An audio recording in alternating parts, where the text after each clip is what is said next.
Trump's the first US president ever to bomb Iran. Trump's the first president ever to bomb Nigeria. Trump's the first president ever to bomb Venezuela, all within a year of becoming president. He's the most warmongering, war-sick president there's ever been. You're being told that this is being done because Maduro is a bad person or Iran, the bad government. But these are the same people shaking hands with dictators all over the world. The Egyptian dictator Sisi, the brutal dictator in Saudi Arabia, the Casino Royale sheikhs in Abu Dhabi and Dubai, the Syrian Al-Qaeda leader Giuliani. How did you find the Syrian president? Right. I think very good. Young, attractive guy, tough guy. You know, strong pass. Very strong pass fighter. Those people, gangsters like MBS, are friends with gangsters like Donald Trump. The United States is central to the continuance of that regime in power. And if you actually cared about democracy, they'd be going in and stealing MBS. Instead, they invite MBS as some kind of dignitary, even after he killed a Washington Post columnist and then dissolved him in a vat of acid. Your Royal Highness, the U.S. intelligence concluded that you orchestrated the brutal murder of a journalist. 9/11 families are furious that you are here in the Oval Office. Why should Americans trust Who are you with? And the same to you, Mr. President. Now, who are you with? I'm with ABC News, sir. You're with who? ABC News, sir. Fake news. ABC fake news. One of the worst in the business. But I'll answer your question. As far as this gentleman is concerned, he's done a phenomenal job. You're mentioning somebody that was extremely controversial.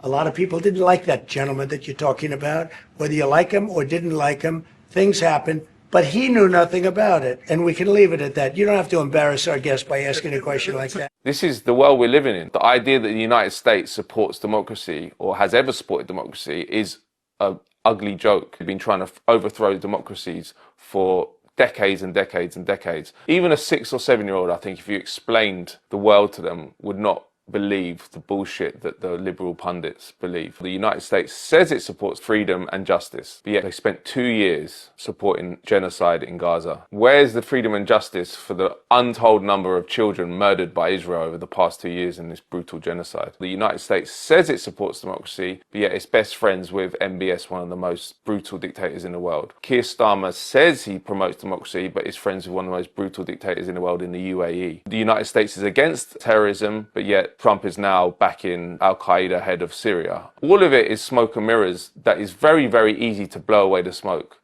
But we live consumed in propaganda, which is put out by all the media, the right-wing media, the so-called left-wing media, the centre. And it's very hard to see the wood for the trees, but actually the facts themselves are shining. MAGA supporters are in a bit of a quandary because it's so obvious that they've been sold a lie. This whole movement was founded on the idea that America should withdraw from its warmongering and stop going around the world bombing people, bombing regimes and governments that they don't like. Donald Trump campaigned on that. They said, he will start a war. I'm not going to start a war. I'm going to stop wars. Pete Hegseth, the Secretary of War, campaigned on that. The War Department will not be distracted by democracy building, interventionism, undefined wars, regime change. Donald Trump is desperate to be known as the peace president. But the truth is he is setting the ground for eternal war on a global scale. MAGA supporters, they've been tricked into supporting someone who's one of the worst warmongers in American history. What they've now reverted to is to say, well, actually, it's called peace through strength. You have to bomb and destroy countries to achieve peace finally.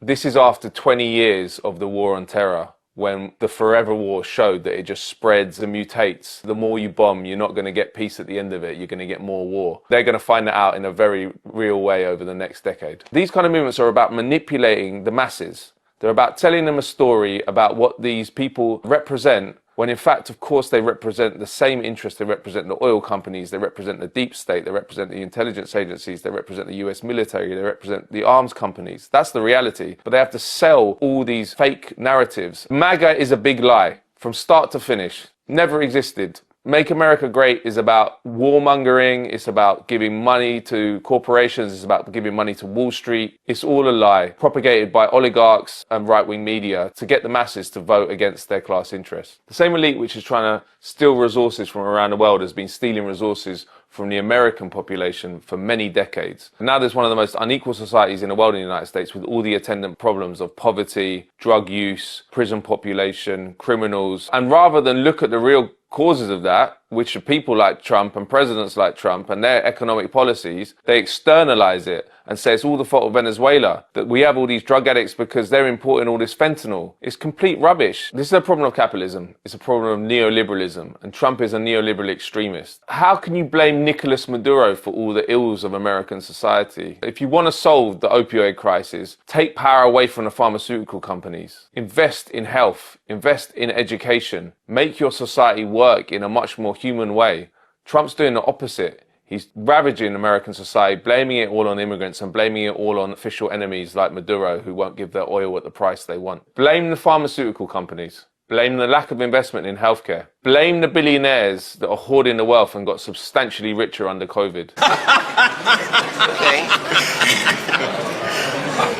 The law of the jungle is reigning supreme, and it's been like that for a long time. But Trump is making it very hard for liberal imperialists because America has been an empire and been a brutal empire for 100 years. But it's always done it under the cloak of liberal ideology. It's used words like rules-based order or international law. Trump doesn't truck with any of this stuff now. He just says what they're doing openly and he celebrates it. Even in the case of Venezuela, he said we want to go in for the oil. We're taking billions and billions of dollars worth of oil, and it'll be hundreds of billions of dollars. It'll be trillions of dollars. That's a lot of oil. It's on its way to the United States right now. He's admitted it, which makes it very hard for people at The Guardian and New York Times to try and sell the usual propaganda they do. Because George W. Bush and Tony Blair went into Iraq for the oil as well, but they never said that. In fact, they were at pains to deny it. So it's easier to see how the world really works now, but that doesn't make it any less dangerous. Another thing that the Trump administration has done is Pete Hegseth, the former Fox News talk show host and veteran of Iraq and Afghanistan, he's changed the name of the Department of Defense to the Department of War. No more climate change worship and social justice and political correctness. We're done with that.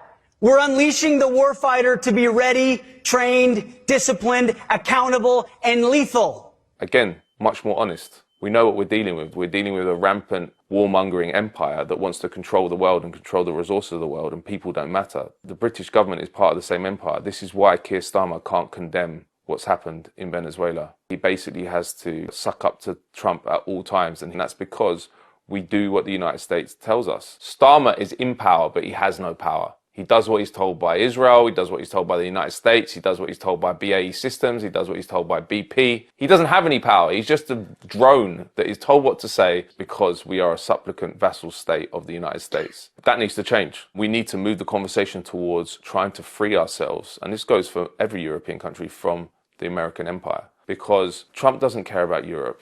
He's not going to protect us. How can you have a military alliance where the main force within it, which is the United States, is threatening to annex a major territory from another state, which is Greenland, from Denmark? We are going to do something on Greenland, whether they like it or not. And by the way, I'm a fan of Denmark too, I have to tell you. And you know, they've been very nice to me.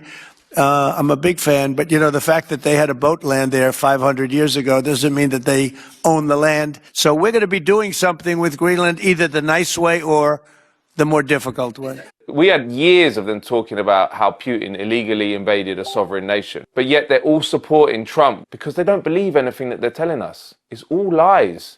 It's all just an ideology. They're all institutions that have been built up to legitimate and justify a brutal system of imperialism. It will be used when it's useful, and it will be discarded when it's not useful. Has the US violated international law? Well, international law is really important. It's the framework, and it's for the US to set out its justifications for the actions that it's taken. But it is a complicated situation. I'm going to be clear that I believe in international law. I've long been an advocate for international law. I'm absolutely clear that is the framework that applies. Okay. Obviously, it'll be for the US to set out their justification in relation to the action that they have taken. You don't want to call it out. If you support international law, you have to condemn when it's broken, and especially when it's broken in the most naked, obvious way we've ever seen. But these people don't believe in international law. International law from the start has been about a way to discipline official enemies of the Western Empire.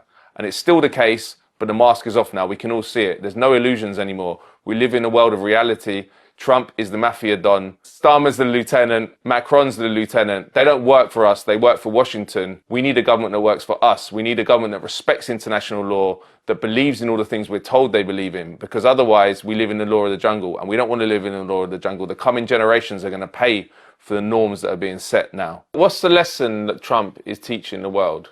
that he and the United States only understand force. And if you want to defend yourself against an attack from the United States, if you want to defend your leader from getting kidnapped, get nukes. Because the only thing these people understand is force. And that is the message they're sending all over the world. Not just Trump, Starmer, Macron, and the rest. Donald Trump is desperate to be known as the peace president. But the truth is he is setting the ground for eternal war on a global scale. The future looks bleak because we're not pushing back against all these norms being broken. Kidnapping presidents is now normal. Trump's normalized it. Genocide, 2 years of it, we couldn't stop it. It's become normal. After the horrors of the Second World War, we set up a whole load of multilateral institutions to make sure that it never happened again. And as weak as they were and became, at least there was some level of protection. And now they are just being ripped up and we are going backwards. 80 years ago, the whole world was at war. It looks like we're going down that same path, but we can stop it. The world order as we knew it is over. A new world order is going to be built. Now, who is going to build that? Is it going to be Trump or is it going to be us? This won't stop with Venezuela and it won't stop with kidnapping presidents. Anything is possible. So the world needs to wake up. It's time to push back together.